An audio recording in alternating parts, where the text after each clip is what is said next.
Hello guys, আসসালামু আলাইকুম। তোমরা অনেকেই বলো ভুল করা নারীকে দ্বিতীয়বার সুযোগ না দিতে। আরে ভাই, পাহাড় পরিমাণ গুনাহ নিয়ে মাপ চাইলে যদি আল্লাহ মাপ করতে পারে, তুমি সেই আল্লাহর বান্দা দাবি করো? কেন মাপ করতে পারো না?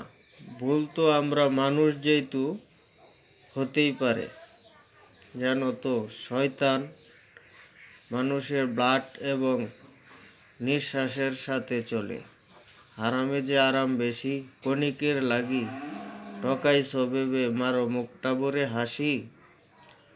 জবাই করা কাশির মতো যখন চামড়া ছাড়াই কষায়, বাবু কেমনে তোমায় কষ্টের সাগরে ভাসায়। তবে কি তুমি ভাবো আজও কষ্টে আছি আমি শুধু একাই? হায় রে হায়, আপন মানুষকে কষ্ট দেওয়ার আগে একটু মাথাটা কাটাই। প্রয়োজন পড়তেও পারে বেঈমানের, কিন্তু তেমন চিন্তাটাই নাই।